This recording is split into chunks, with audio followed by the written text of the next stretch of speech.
दोस्तों, आज ओणम है। आप सबको ओणम की बहुत सारी शुभकामनाएं। क्या आप जानते हैं कि ओणम क्यों मनाया जाता है? जानने के लिए वीडियो को अंत तक जरूर देखिएगा। राधे राधे दोस्तों, फिर से आपका स्वागत है हमारे YouTube channel glories of Radha Rani में। जैसे कि आप जानते हैं, भगवान नारायण ने हर युग, चाहे वो सतयुग हो, त्रेता युग हो या द्वापर युग हो, सृष्टि के कल्याण के लिए उन्होंने प्रत्येक युग में अवतार लिया है।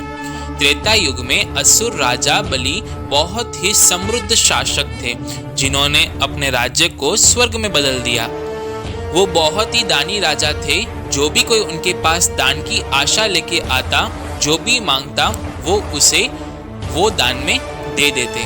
और कहीं ना कहीं उनको इस बात का घमंड था कि वो सबसे बड़े दानी हैं और उनसे बड़ा दानी और कोई नहीं। और ऐसे भी माना जाता है कि राजा बलि जो थे, वो अगले इंद्रदेव बन के तीनों लोक के स्वामी बनने वाले थे। इसीलिए सारे देवगण नारायण के पास जाते हैं और उनसे विनती करते हैं कि वो कुछ करें। इससे भूतपूर्व समुद्र मंथन के दौरान 14 रत्न प्रकट होते हैं, जिनमें से एक अमृत था। और इसी अमृत के लिए देवताओं और दानवों में युद्ध हुआ था। देवताओं को उनकी हार से निकालने के लिए माता अदिति भगवान से प्रार्थना करती है और प्रभु कृपा से भगवान स्वयं ही माता अदिति के घर पे वामन अवतार के रूप में जन्म लेते हैं।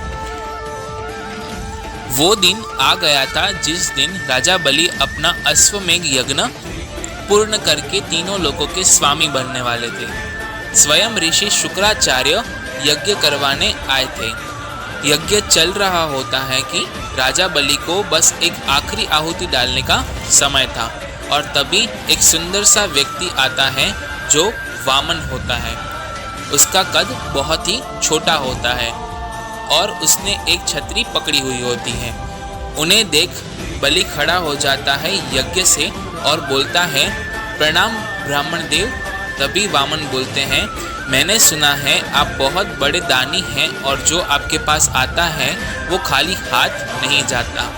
राजा बलि हंसने लगे और बोले, हाँ ब्राह्मण देव, आपने बिल्कुल सही सुना है। आप भी कुछ मांगिए, मैं आपको भी वो ज़रूर दूंगा जो आप मांगेंगे, और ये मेरा वचन है। ये सुन के वामन भगवान छोटी सी हंसी देते हैं और उनको हंसते हुए देख ऋषि शुक्राचार्य समझ जाते हैं कि ये तो स्वयं नारायण है, और वो बोलते हैं, रुक जाओ बलि, ये तो नारायण है, फिर से कोई चाल करने आया है, इनको कुछ भी दान में मत देना।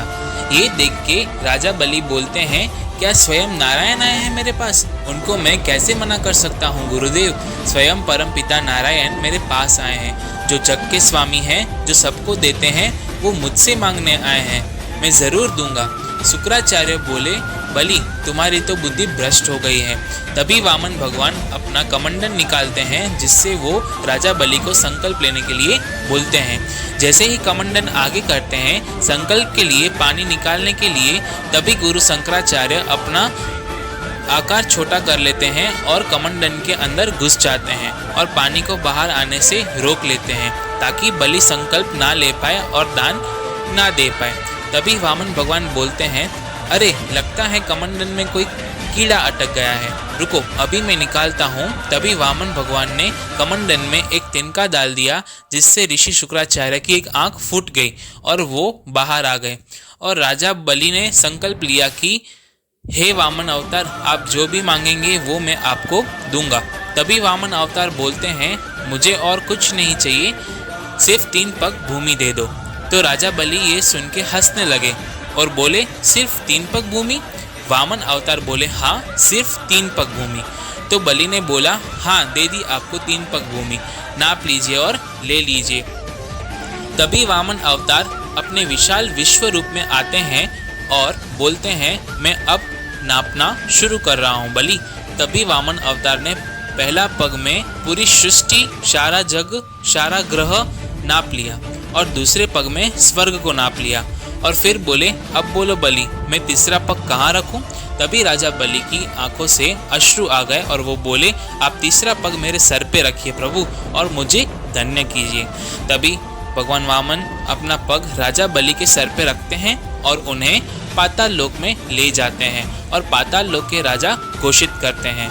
उनको कुछ वरदान मांगने के लिए कहते हैं। तभी राजा बलि बोलते हैं कि प्रभु, आप मुझे ऐसा वरदान दीजिए कि मैं जिस भी द्वार से बाहर निकलूं मुझे आपके दर्शन हो। ये देख के नारायण हंसने लगते हैं और बोलते हैं तथास्तु। और माना जाता है कि पाताल लोक में 52 दरवाजे थे। अब बलि जिस भी दरवाजे को खोलता था उन्हें नारायण के दर्शन होते थे और इस तरह भगवान नारायण अपना वरदान पूरा करने के लिए पाताल लोक में दरबान बने। अगर नारायण हर पल राजा बलि के साथ रहते, उनके समक्ष रहते, तो सृष्टि का रचन कौन करता?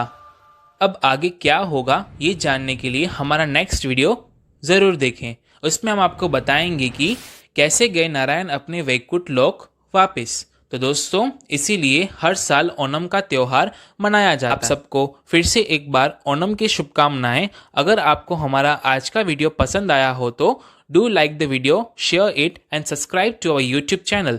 आया हो तो do like the video, share it and subscribe to our YouTube channel.